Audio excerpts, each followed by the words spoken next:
হে ফেরেশতারা আমার বান্দার বডিটা সুন্দর করে বানাও, আমার বান্দার অঙ্গ প্রত্যঙ্গ গুলো সুন্দর করে বানাও। হে ফেরেশতারা শোনো, সাবধান। এ ফেরেশতারা সাবধান হয়ে যাও, আমার বান্দার সব কিছু সুন্দর করে বানাইবা। সাবধান হয়ে যাও, সাবধান হয়ে যাও, আমার বান্দার কপালখানা তোমরা বানাইবা না। ফেরেশতারা ডেকে বলেন, আল্লাহ বান্দার সব কিছু সুন্দর করে বানাইতে বলছেন, কিন্তু কপাল কেন বানাইতে নিষেধ করলেন? আল্লাহ তাআলা ডেকে বলেন, ও ফেরেশতাদের দল, আমি আল্লাহ তোমাদেরকে বান্দার সব কিছু সুন্দর করে বানাইতে বলেছি, কিন্তু কপাল বানাইতে নিষেধ করছি কেন জানো?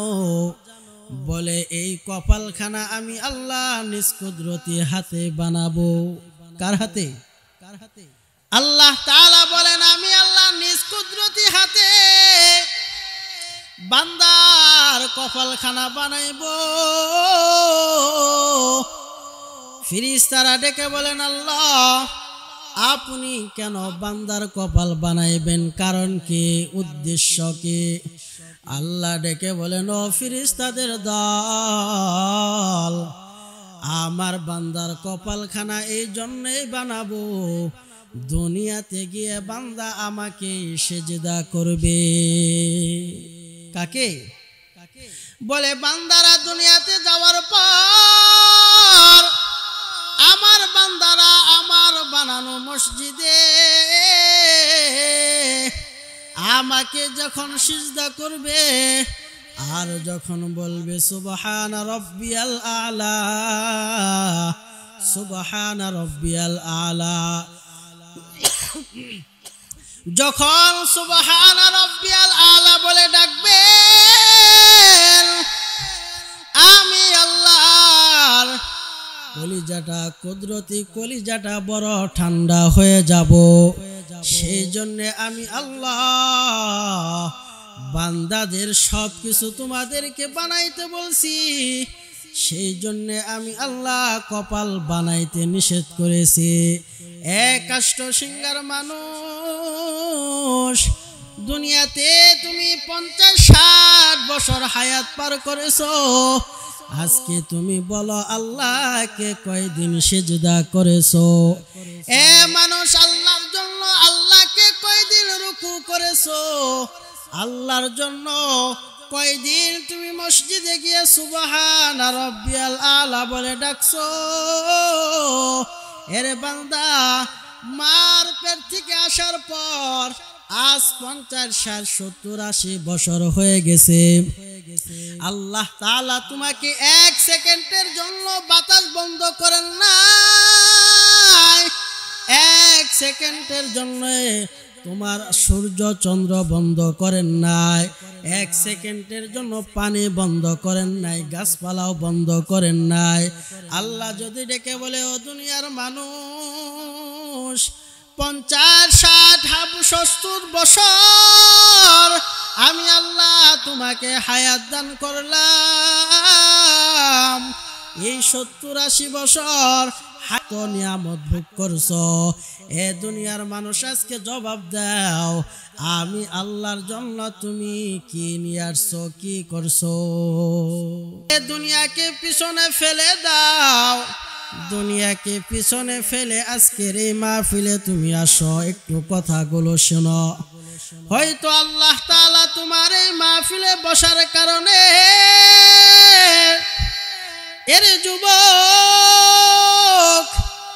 ও বৃদ্ধ বাবাজি, আল্লাহ তাআলা হয়তো আপনার আমার জিন্দেগির সকল গুনাহ মাফ করতে পারেন না? আমরা এখানে বসছি, আমাদের উদ্দেশ্য আছে না নাই? আমরা এখানে বসছি আল্লাহ জানেন কি জানেন না? আল্লাহ তাআলার এক শ্রেণীর ফেরেশতা আমাদের চতুর সাইডে বেষ্টন করছেন। এক শ্রেণীর ফেরেশতারা একজনের কাঁধে আরেকজন, আরেকজনের কাঁধে আরেকজন, জমিন থেকে আসমান পর্যন্ত ভরপুর ফেরেশতারা। জমিন থেকে যখন আসমান পর্যন্ত ভরপুর হয়ে গেছে, আল্লাহ তাআলা বলেন, ও ফেরেশতারা তোমরা কোথায় গিয়েছিলা? আল্লাহ তাআলা জানার পরেও ফেরেশতাদের কাছে জিজ্ঞাসা করেন, ও ফেরেশতারা তোমরা কোথায় গিয়েছিলা? ফেরেশতারা ডেকে বলেন, আল্লাহ আমরা ওই কাষ্ঠ সিংহা মধ্যপাড়া ময়দানে গিয়েছিলাম, অমুক মসজিদের ময়দানে গিয়েছিলাম। কেন গিয়েছিলা? বলে ওই ময়দানে যায় দেখলাম আপনার কিছু আবেদ বান্দারা বয়ান করতেছেন, আবার কিছু বান্দাগুলো বয়ান শুনতেছেন। বলে আপনার কিছু গুনাহগার বান্দারা বয়ান করে আবার শুনে। আল্লাহ বলেন, ও ফেরেশতাদের দল, আমার বান্দারা ওখানে কেন বসছেন? আমার বান্দারা ওখানে কেন বয়ান শুনে এবং করে? ফেরেশতারা ডেকে বলেন, আল্লাহ আপনার ওই বান্দাগুলো একটা উদ্দেশ্য নিয়ে বয়ান করতেছেন, আর অনেক বান্দাগুলো শুনতেছেন। বলে আমার বান্দারা কি চায়?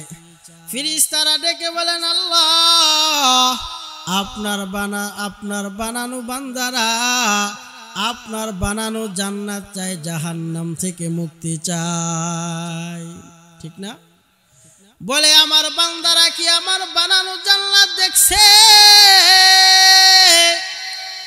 আমার বান্দারা আমার বানানো জাহান্নাম দেখছে?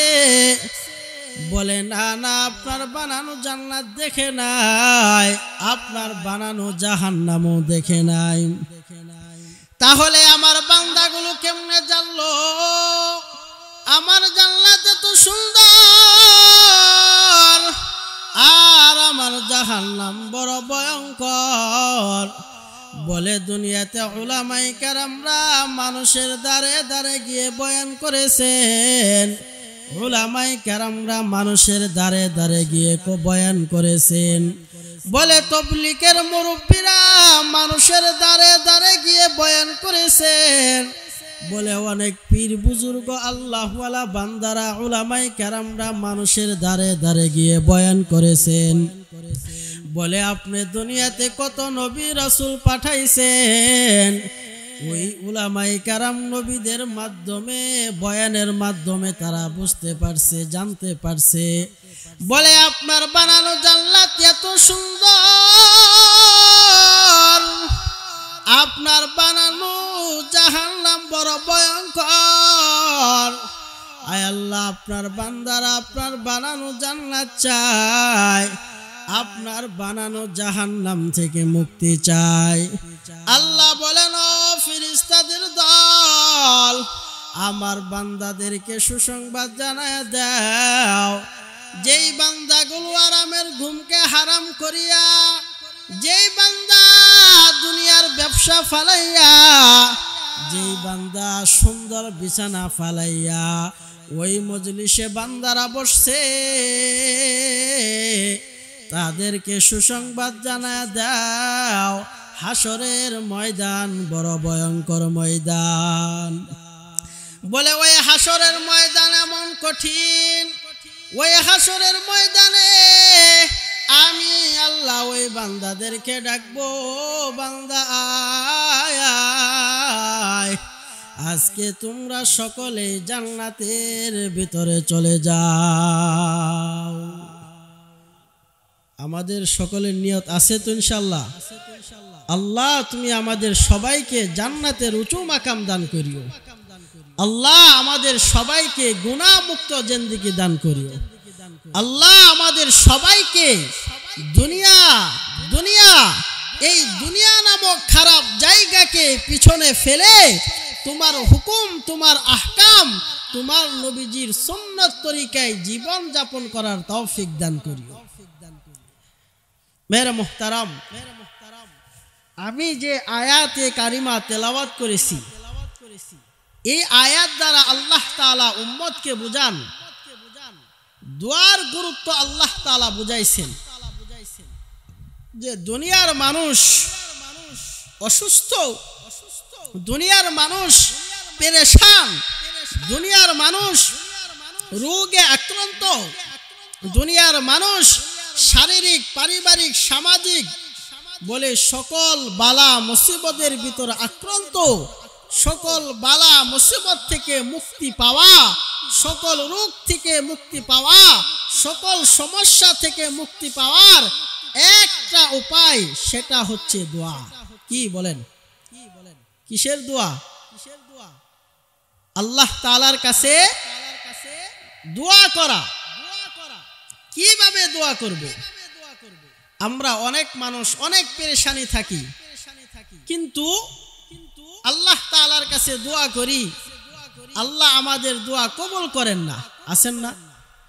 মেরে মুহতারাম, দোয়া কবুল করেন, কিন্তু আমরা সঙ্গে সঙ্গে এটার কি পাই না, ফায়দাটা পাই না। হয়তো আল্লাহ কোনো না কোনো একদিন অবশ্যই কি করবেন, আমাদেরকে যে ফায়দা, যে ফজিলত আল্লাহ তাআলা এটা দান করবেন, সময় লাগবে। কিন্তু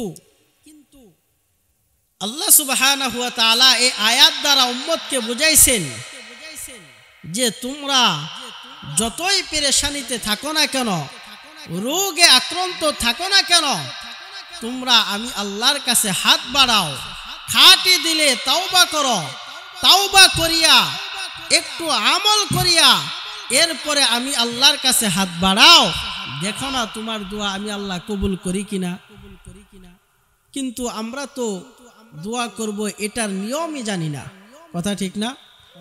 অনেক মানুষ আছে, এই যে আপনাদের ইমাম সাহেব প্রতি শুক্রবার বয়ান করেন যে ভাই আসেন নামাজ পড়েন, ভাই রোজা করেন, ভাই দাড়ি রাখেন, ভাই তাবলীগে সময় লাগান, ভাই দুনিয়ার সব কাজ তো করেন, একটু আল্লাহ তাআলার কাজও করেন।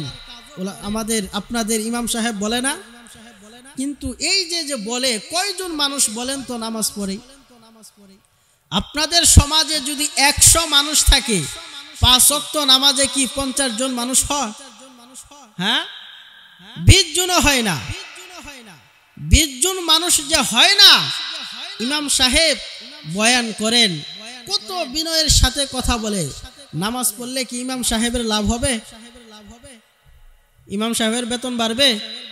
হ্যাঁ, ইমাম সাহেবের কোনো লাভও হবে না, ক্ষতিও হবে না। কিন্তু যত লাভ লস ক্ষতি কাদের?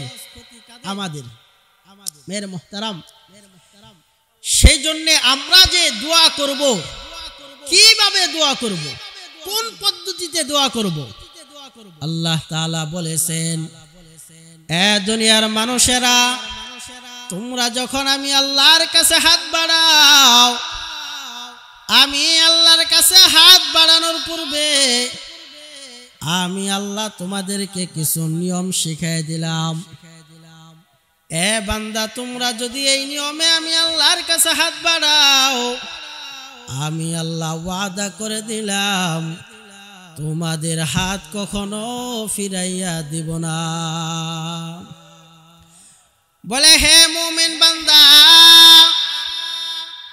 তোমরা যদি নেক আমল করিয়া আমি আল্লাহর কাছে হাত বাড়াও, আমি আল্লাহ ওই হাত ফিরাই দিতে লজ্জা পাই। কি পান? বলেন কি পান? আল্লাহ তাআলা লজ্জা পান। কিভাবে লজ্জা পান? আল্লাহ বলেন যে তোমরা রোগে আক্রান্ত আছো, আমরা দৌড়ায় যাই, হুজুর আমার ছেলেটা একটু অসুস্থ, একটু 5 ওয়াক্ত নামাজ যে পড়েন, ফজর নামাজের পরে একটু দোয়া করে দিয়েন তো। কারে দায়িত্ব দিলাম? বলেন কাকে দায়িত্ব দিলাম? সন্তান কার? রোগ হয়েছে কার? সন্তানের হয়েছে না? আপনার সন্তানের রোগ, আপনার দায়িত্ব কি? দায়িত্ব তাকে হসপিটালে নেওয়া, ডাক্তার দেখানো, ঔষধ কিনে দেওয়া, এরপরে ঔষধ খাওয়ানো। দায়িত্ব কার? আমার আপনার, ঠিক না? এরপর আপনি ইমাম সাহেবকে বললেন, ইমাম সাহেব হুজুর আপনি একটু ফজরের নামাজ পড়ে একটু আমার সন্তানের জন্য দোয়া করে দিয়েন। বলে হুজুর আমি তো একটু পেরেশানিতে আছি, একটু দোয়া করেন তো। আল্লাহ বলেন, হে বান্দা, এই দায়িত্ব তো ইমাম সাহেবকে দেওয়া হয় নাই। এ দুনিয়ার মানুষ, তোমরা রোগে আক্রান্ত হয়ে গেছো। এ দুনিয়ার মানুষ, তোমরা অনেক বিপদের ভিতরে পড়ে গেছো। এ দুনিয়ার মানুষ, তোমরা অনেক সমস্যার ভিতরে পড়ে গেছো। এ দুনিয়ার মানুষ, সকল সমস্যার সমাধান আমি আল্লাহ করে দিব। কিন্তু বান্দা, মাঝখানে আমি আল্লাহ যেইভাবে বললাম সেইভাবে তুমি আমি আল্লাহর কাছে একটু দোয়া করো। এ বান্দা, তোমার রোগে আক্রান্ত, তোমার সন্তান রোগে আক্রান্ত। এ বান্দা, যখন তোমার সন্তান রোগে আক্রান্ত হয়ে গেছে, তুমি ভালোভাবে ওযু বানাইয়া মসজিদের কোনায় গিয়া 2-4 রাকাত নফল নামাজ পড়িয়া নাও, নফল ইবাদত করো। এ বান্দা, তুমি যদি একটু সময় পাও, এরে বান্দা একটু তালিম করো, তাসবিহ পড়ো, আল্লাহ আল্লাহ জিকির করো। পারলে একটু কোরআন তেলাওয়াত করে নাও। কোরআন তেলাওয়াত করার পর ও বান্দা, আমি আল্লাহ তাআলার কাছে হাত বাড়াও। এরে বান্দা, আমি আল্লাহ ওয়াদা করলাম, আমি আল্লাহ, ও মুমিন বান্দা, আমি আল্লাহ ওয়াদা করলাম, যখন তুমি একটু তালিম তাসবিহ পাঠ করবা, একটু 2-4 রাকাত নফল নামাজ পড়বা। বলে নফল নামাজ পড়িয়া আমি আল্লাহর কাছে হাত বাড়াইবা, আমি আল্লাহ ওই হাতকে কবুল করে নেব। বলে ওই হাত আমি আল্লাহ ফিরে দিব না। বলে ওই হাত ফিরাই দিতে আমি আল্লাহ নিজে লজ্জা পাই। কথা বুঝতে পারছেন? এর দ্বারাই কি বোঝা যায় যে আল্লাহ তাআলার কাছে আমরা যে হাত বাড়াবো, বাড়ানোর পূর্বে কি করতে হবে? বলেন কি করবেন? ইবাদত করতে হবে।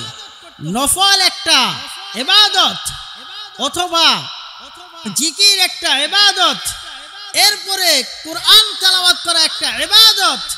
যে কোনো ইবাদত করিয়া আল্লাহ তাআলার কাছে হাত বাড়াবেন, আল্লাহ ওয়াদা করেছেন, আরে বান্দা হাত তুলতে দেরি, আমি আল্লাহ কবুল করতে দেরি করব না।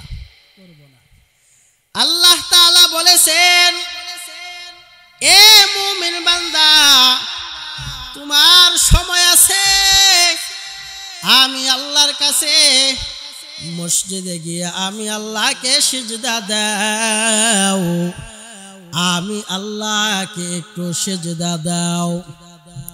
কিন্তু আমার সন্তান পেরেশান, আমার সন্তান অসুস্থ, দৌড়ায় যায় ইমাম সাহেব, আমার সন্তানের জন্য একটু দোয়া করে দেন, আল্লাহ তাআলা যেন আমার সন্তানকে পরিপূর্ণ সুস্থ করে দেয়।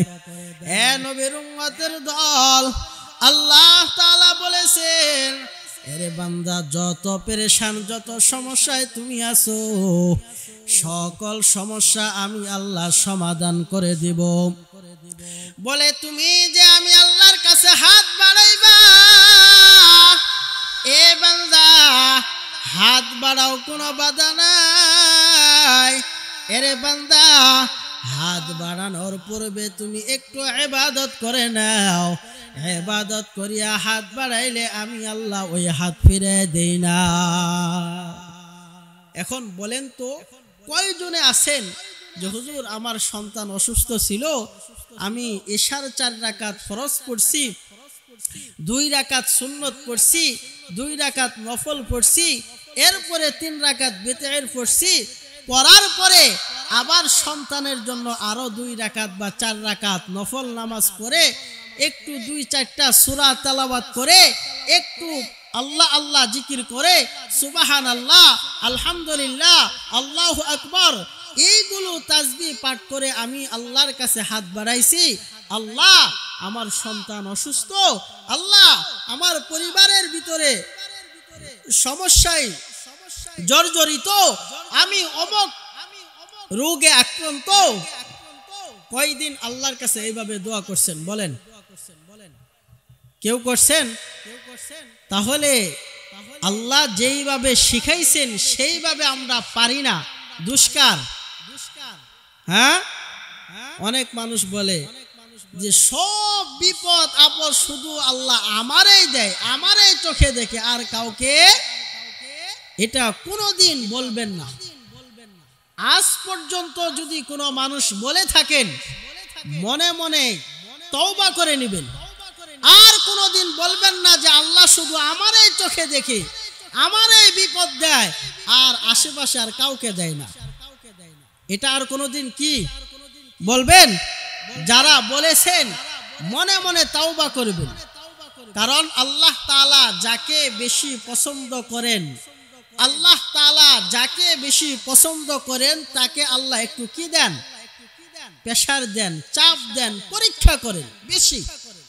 আল্লাহ তাআলার কাছে প্রিয় বান্দা হতে হলে আপনি নামাজ না পড়েই হতে পারবেন তো নাকি? নামাজ পড়া লাগবো কি কোন তাইলে? নামাজ পড়েই যদি হওয়া লাগে তাইলে এই যে সম্পদ, এই যে টাকা, এই যে গাড়ি, এই যে বাড়ি, তাহলে এগুলা দিয়ে কি হবে? নামাজ পড়ে আল্লাহ তাআলার কাছে কি হতে হবে? প্রিয় বান্দা হতে হবে। সেই জন্য বলি যে আজকে থেকে যারা অনিয়মে দোয়া করেছেন, আবার আমরা অনেকেই বলি হুজুর 5 ওয়াক্ত নামাজের পরে ইমাম সাহেব দোয়া করে না, ঠিক আছে না? বলেন না অনেকেই জাঙ্গর ইমাম সাহেব 5 ওয়াক্ত নামাজের পরে দোয়া করে না, বা অনেকেই দোয়া করে ছোট্ট করে দোয়া করে। আমি কিন্তু দোয়ার কথা বলতেছি, এটা আপনি ইমাম সাহেবকে দিয়ে করাবেন না আপনি করবেন? কে করবে বলেন? কে করবে? আপনি নিজে করবেন। আপনার সন্তান, আপনার পরিবার, আপনার পরিজন যত যেই সমস্যায় থাক না কেন, আপনি যত প্রকার বিপদে থাকেন না কেন, আপনি নিজে যে কোনো ফরজ নামাজের আগে পরে একটু তাসবিহ তালিম পাঠ করে, এরপরে একটু কোরআন তেলাওয়াত পাঠ করে, এরপরে জিকির আজগার করে আল্লাহ তাআলার কাছে দোয়া করবেন, দেখবেন আল্লাহ অবশ্যই দোয়া কবুল করবেন। আর যদি দোয়া কবুল না হয় তাহলে বুঝতে হবে যে আসলে আমার আমলটা পরিপূর্ণ কি হয় নাই, ঠিক হয় নাই। এরে আল্লাহর বান্দা, আল্লাহ তাআলা বলেছেন হে বান্দা, আমি আল্লাহর কাছে তুমি যখন হাত বাড়াইবা, আমি আল্লাহর কাছে যখন তুমি হাত বাড়াও, বলে বান্দা তুমি একটু দরুদ শরীফ তাসবিহ তালিম ইবাদত করিয়া বাড়াও।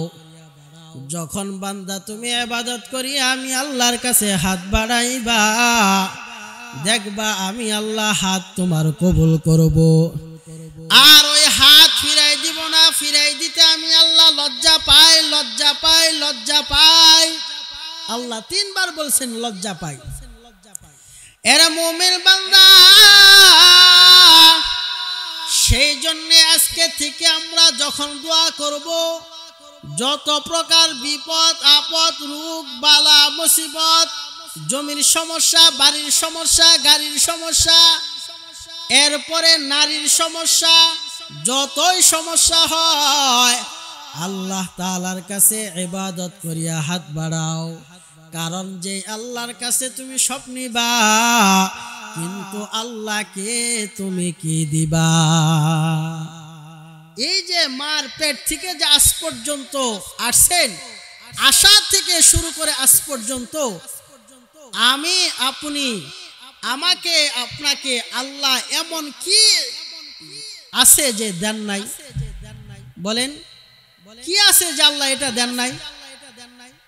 কেউ আছে যে আল্লাহ অমুকে হাত একটু বেশি বড় করে দিছে, আমার আল্লাহ ছোট করে দিছে? আল্লাহ এমন করছে কি যে না আল্লাহ ওরে একটু সুন্দর বেশি করছে, আমার কালা বানাইছে? কিন্তু এটা তো আল্লাহ তাআলা বানাইছেন। অনেক মানুষ সুন্দর, অনেক কালা, এরপরে খাটো লম্বা। আমাদের দুনিয়াতে এমন আল্লাহ তাআলা এমন মানুষ বানাইছেন, ঠিক আছে না? কিন্তু এই যে মার পেট থেকে আসার পর থেকে আজ পর্যন্ত আপনি আল্লাহ তাআলার সব নিয়ামত ভোগ করছেন, কিন্তু আপনি আল্লাহকে কি দিছেন? বলেন তো। আল্লাহর কাছ থেকে সব আপনি নিছেন, আল্লাহ সব আপনাকে দিছে, কিন্তু আপনি আল্লাহকে কি দিলেন? আল্লাহ তাআলা আমাদেরকে যখন ফিরিস্তাকে বললেন, হে ফিরিস্তারা, আমার বান্দার হাত এত সুন্দর করে বানাও, হে ফিরিস্তারা, আমার বান্দার পা সুন্দর করে বানাও, হে ফিরিস্তারা, আমার বান্দার বডিটা সুন্দর করে বানাও, আমার বান্দার অঙ্গ প্রত্যঙ্গ গুলো সুন্দর করে বানাও। হে ফেরেশতারা শোনো, সাবধান, এ ফেরেশতারা সাবধান হয়ে যাও, আমার বান্দার সব কিছু সুন্দর করে বানাইবা। সাবধান হয়ে যাও, সাবধান হয়ে যাও, আমার বান্দার কপালখানা তোমরা বানাইবা না। ফেরেশতারা ডেকে বলেন, আল্লাহ বান্দার সব কিছু সুন্দর করে বানাইতে বলছেন, কিন্তু কপাল কেন বানাইতে নিষেধ করলেন? আল্লাহ তাআলা ডেকে বলেন, ও ফেরেশতাদের দল, আমি আল্লাহ তোমাদেরকে বান্দার সব কিছু সুন্দর করে বানাইতে বলেছি, কিন্তু কপাল বানাইতে নিষেধ করছি কেন জানো? বলে এই কপালখানা আমি আল্লাহ নিজ কুদরতি হাতে বানাবো। কার হাতে? আল্লাহ তাআলা বলেন, আমি আল্লাহ নিজ কুদরতি হাতে বান্দার কপালখানা বানাইবো। ফেরেশতারা ডেকে বলেন, আল্লাহ আপনি কেন বান্দার কপাল বানাইবেন? কারণ কি? উদ্দেশ্য কি? আল্লাহ ডেকে বলেন, ও ফেরেশতাদের দল, আমার বান্দার কপালখানা এই জন্যই বানাবো, দুনিয়াতে গিয়ে বান্দা আমাকে সেজদা করবে। কাকে? বলে বান্দারা দুনিয়াতে যাওয়ার পর আমার বান্দারা আমার বানানো মসজিদে আমাকে যখন সিজদা করবে, আর যখন বলবে সুবহান রাব্বিয়াল আলা, সুবহান রাব্বিয়াল আলা, যখন সুবহান রাব্বিয়াল আলা বলে ডাকবে, আমি আল্লাহর কলিজাটা, কুদরতি কলিজাটা বড় ঠান্ডা হয়ে যাব। সেই জন্য আমি আল্লাহ বান্দাদের সব কিছু তোমাদেরকে বানাইতে বলছি, সেই জন্য আমি আল্লাহ কপাল বানাইতে নিষেধ করেছি।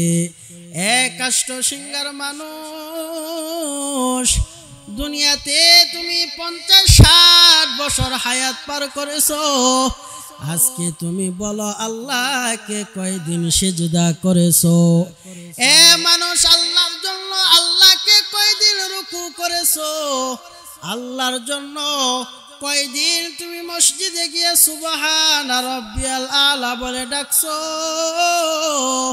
এরে বান্দা, মার পেট থেকে আসার পর আজ 50, 60, 70, 80 বছর হয়ে গেছে।